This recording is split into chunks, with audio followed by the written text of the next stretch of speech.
So today we're going to explore the possibilities by examining the scriptures to see who these seven spirits are. So let's dive in chapter 4 of the book of Revelation, because here John gives us, and when I say John, I mean the Apostle John. John didn't write the book of Revelation, in case anybody was wondering. No. It's not, you didn't write the Revelation, John. It would have been very short. Yeah. I know nothing, John Potts. I would have been I know less, Scott. It would have sounded like a children's book also. Right. Well, the Apostle John gives us a glimpse into the throne room of God in the third heaven, right pretty much from the beginning of the book. Chapter 4 is where it starts there.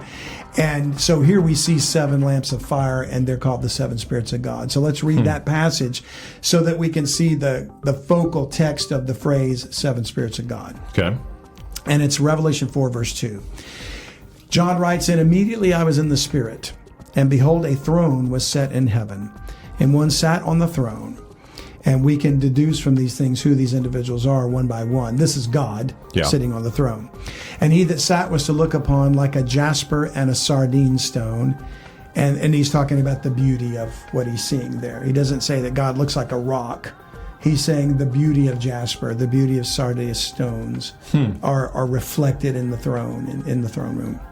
"And there was a rainbow round about the throne, in sight like unto an emerald."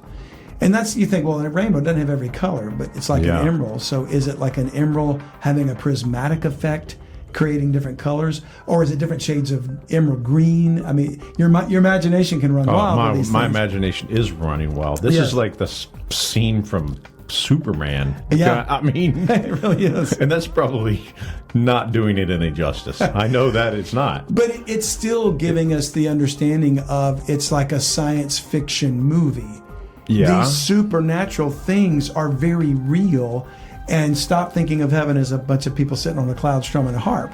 That sounds so boring. I know. Right? It's much more vibrant and amazing and wonderful. And incidentally, for those that would argue spiritual things are never corporeal. Okay. They have no body, like angels or spirits, they don't have a body. Or God is a spirit. And Christ says God is a spirit. And they that worship him must worship him in spirit and in truth. Well, whatever our understanding of spirit is, we have to adjust it and stop thinking, oh, it's a ghost and a vapor. Okay. Because a creator God is not a ghost and a vapor. But that's what you think of when you think of a spirit. When you think of the word spirit. They're like transparent. You can see through them. Right. Yeah. And if it is a spirit, or if a spirit is that, in that definition, why would it need a throne? Yeah, it wouldn't be able to sit on things. I don't need to sit on anything. Like if you threw something at it, it'd pass through it. If I'm just a wisp of a vapor, I don't need a seat. Okay. Okay? So we have to adjust our thinking to the Bible, not force the Bible to adjust to our thinking. Therefore, around about the throne were 24 seats. They're physical seats. They have to be. It's a spiritual realm. It's heaven, but there's physical things there. You know? Okay. And incidentally, just as another example about angels, the Bible describes when the children of Israel were fed with the manna in the wilderness. Yeah. And later in the Psalms, he writes that they ate the corn of heaven. Corn is a word for grain, the grain of heaven. So manna is produced from grain that's grown in heaven. Okay. Why would you need to grow grain in heaven? Or why? He said they did eat angels' food. Why do angels need to eat if they're spirits and wispy vapors? Yeah, if they're ghosts? getting hungry. There's physicality there. Yeah. There's something physical. There's something corporeal about spirits.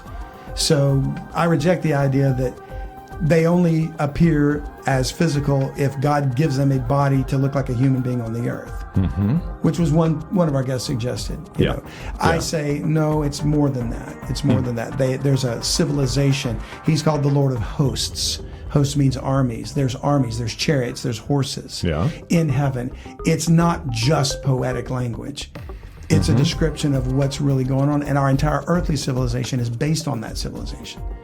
So I think we have to divorce ourselves from thinking of heaven as just a bunch of Caspers floating around. Casper the Friendly Ghost, you know.